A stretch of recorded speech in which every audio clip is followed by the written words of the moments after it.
You know, if everything had worked out perfectly, I wouldn't be up here today. You know, the search committee would have already recruited the absolutely perfect minister for us, and they would be preaching to us the first sermon of the formal candidating week. And you know, it would have been an astounding sermon. One that would touch our hearts, kindle our imaginations, be spiritually rich, intellectually challenging, and so inspiring that we would leave today with the energy and confidence to change for better every single thing in the world that we don't like and everything about our own lives that we want to be better. Yes! Hallelujah! And dream on. Because, you know, not only is that not happening today, yeah, it was never going to happen. And, you know, the search committee is still looking, and they may very well find an absolutely fabulous minister for us. But whatever minister we get, whatever candidate we get, they're going to preach a sermon on candidating week that's going to be very good. I mean, don't get me wrong, ministers tend to pull out all the stops for candidating weeks. So it would be good, probably much better than the one you're hearing today. And a lot of you would absolutely love it. Some of you would even think it was perfect. The best sermon you'd ever heard. And others of you would have liked it okay. And a few of you probably would have even hated it. You know, especially if the minister wore a robe. And I just have to warn you that some of our younger ministers, and particularly our female-identified ministers, often wear robes. And it's just a way to not have to figure out what you're going to wear every Sunday and have people stare at you and comment about what you're wearing. So robes, when I was serving a congregation, I robed every Sunday. It was just so much easier. And Ann's laughing at me, but she laughs at me all the time, so I'm going to not pay any attention to that. But yeah, so that's robes. And male ministers, you know, they can have 2 suits. They change their stole, no worries. But the girls have a harder time, if I say so myself. And yeah, anyway, that was a sidetrack. Where am I? Okay. Few of you may have even hated it. I said that. And that's real. Because all of us are human. We're all different, and we like different things. You know, we see it in the music, we see it in sermons, we see it coffee hour, or what, you know, whether you go for gluten-free or the meat, you know, that's okay. That really is okay. And I'm hopeful we'll find a good match in the second round, or maybe we'll have an interim next year. That wouldn't be bad either. But whatever minister we end up with, I promise you, will not be perfect. Because, you know, our beloved Reverend Marcus, and I really do love Marcus, he isn't perfect. Yeah, really. And, you know, and he would be among the first to admit to that. Because, you know, I have a hard time with people that think they're perfect. You know, because I'd rather have somebody who's real, you know? And that's true for friends, for a partner. I mean, I love Ann dearly, but I love her partly because she's not perfect.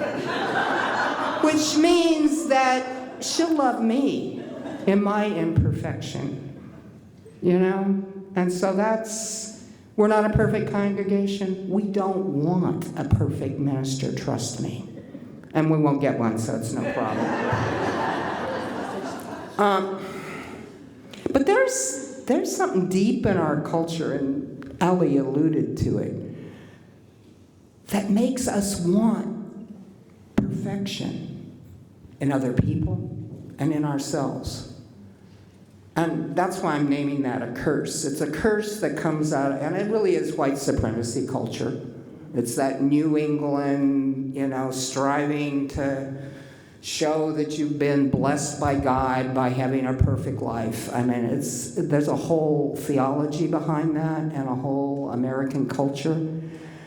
But it's damaging. And it's a fairy tale. We heard a different story this morning, which I liked, because it talked about, perfection as growing and changing, not as stagnant.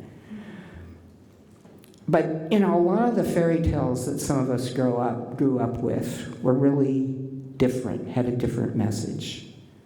And I think many of them just set us up for feeling like our lives are failures.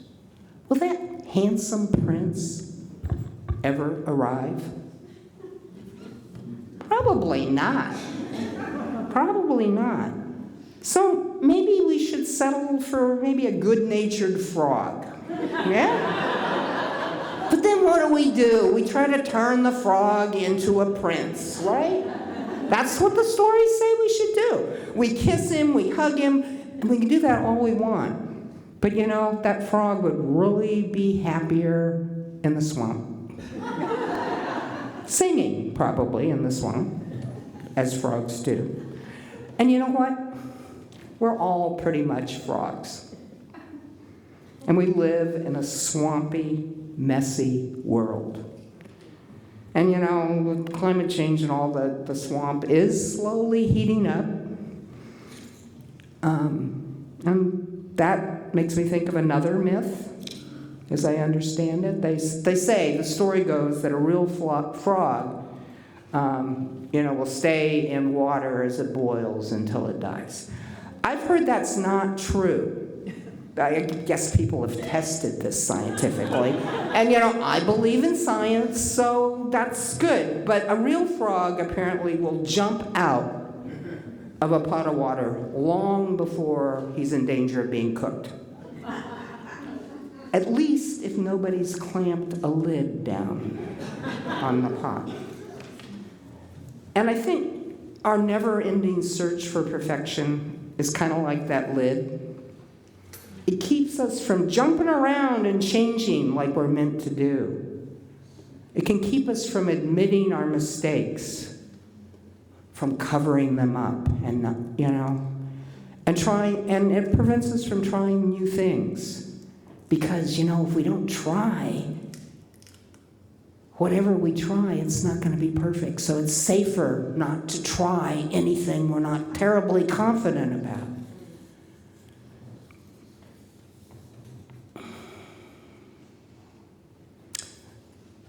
Sue Browning says, "When is the best the enemy of the good? Maybe the best is the enemy of the good when in pursuit of perfection we hold back for fear of mistakes. Maybe the best is the enemy of good when it drives our energies toward comparison and judgment rather than toward kindness and encouragement."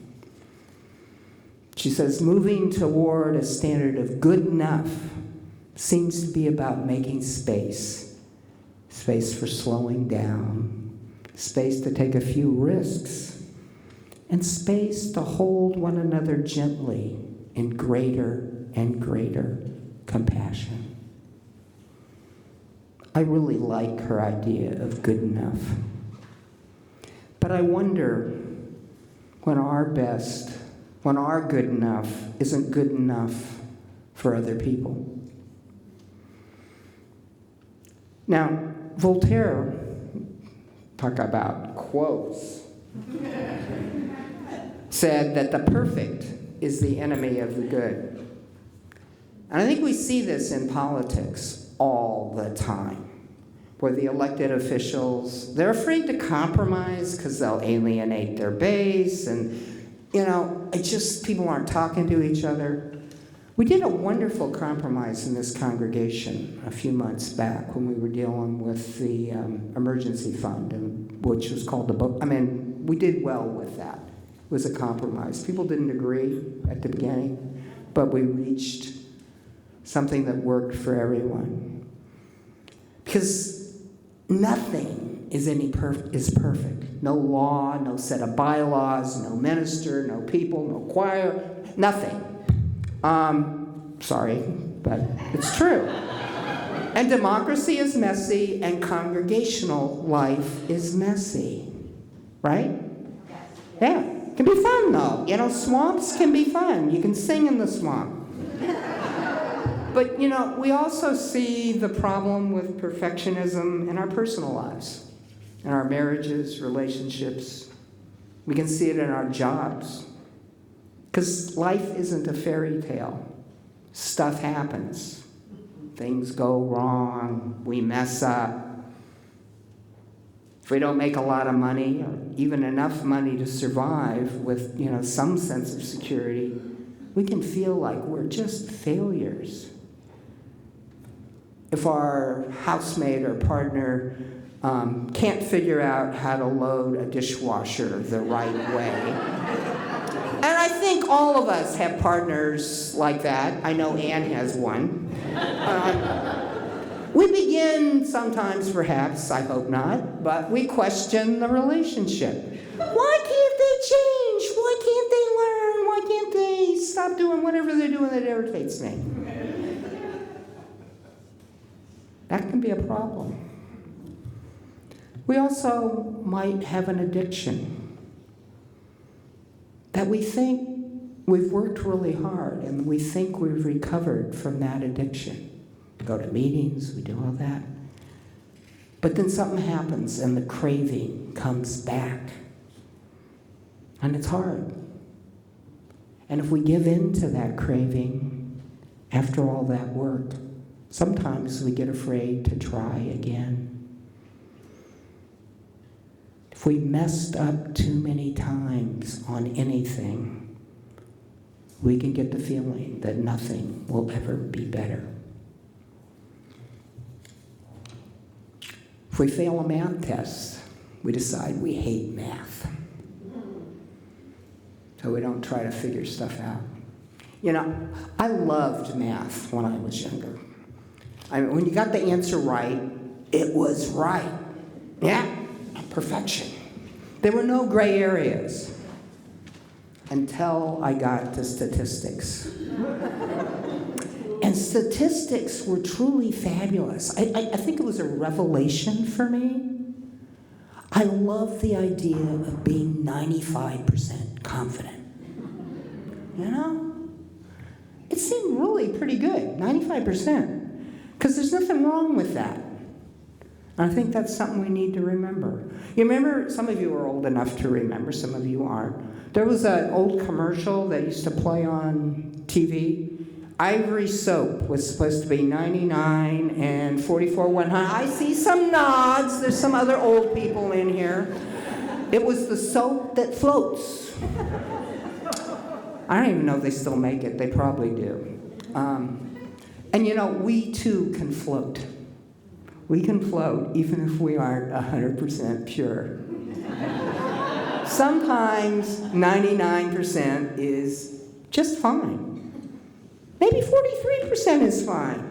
Maybe only 25, 23. Actually good enough in most situations.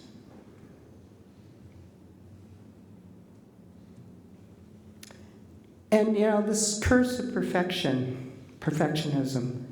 can also damage our souls, damage us spiritually, I think.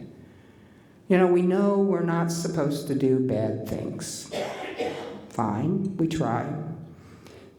But, sometimes we think bad thoughts about other people, even if we're not doing anything bad to them. I know I feel that way sometimes. Some people drive me crazy.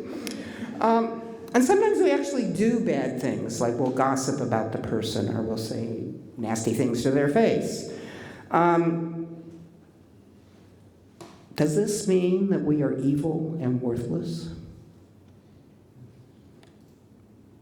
But I ask you, can you really control all of your actions perfectly? Much less your thoughts? I mean, come on. We're human. Where does grace come in? Give yourself some grace. And, don't slug anybody. I'm not going there. But, you have an evil thought every so often. Think it, let it go. Go, yeah, I should be better, but I'm not. That's life. That's being human. Now, historical Unitarianism maintained that we all have divine potential and that Jesus was not uniquely divine. That's that New England perfectionism we're talking about. Talk about pressure, living up to your divine nature and being like Jesus. Whoa! We got to be perfect in all things, in word and deed, and even in our thoughts. And that's not possible. At least not for me. Maybe it is for you. Maybe not. But there's this story in Matthew 15 that I really, really love. There's a Canaanite woman, and she's asked Jesus to help her daughter. I'm not sure what the daughter's problem was, but the daughter needed help.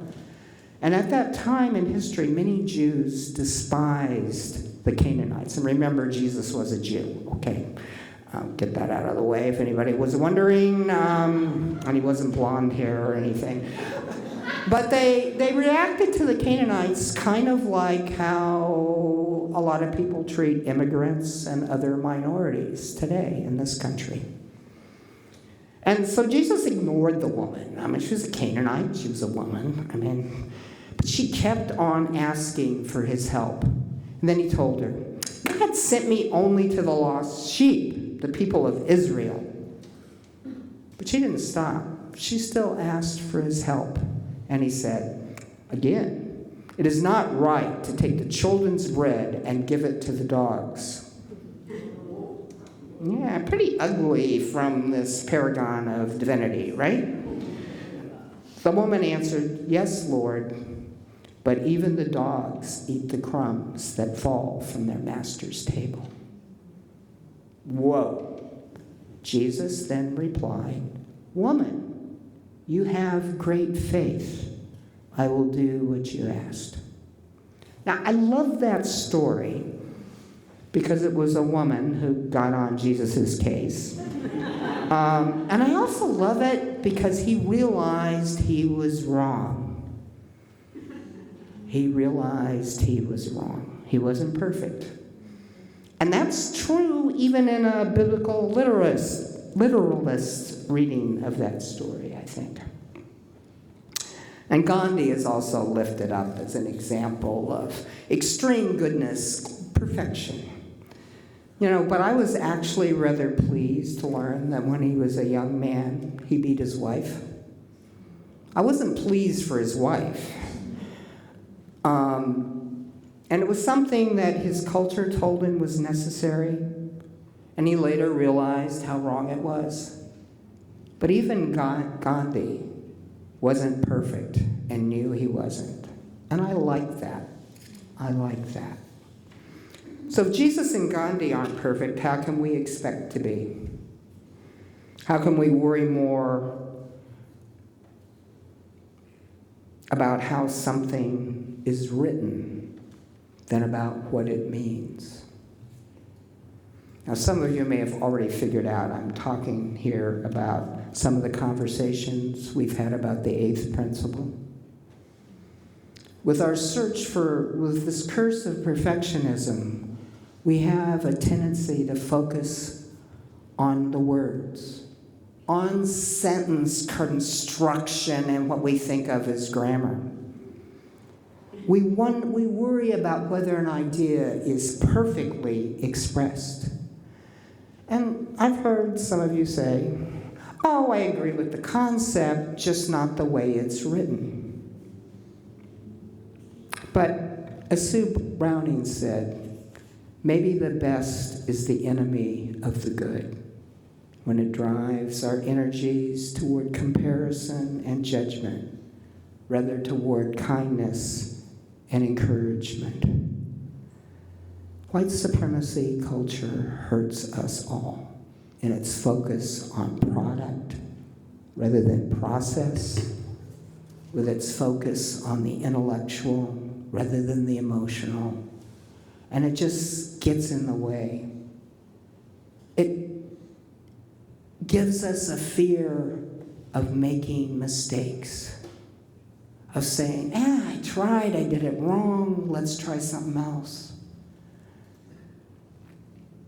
Don't let perfectionism keep us from trying to build the beloved community. I think there's so much beauty in the world. We need to let the light in.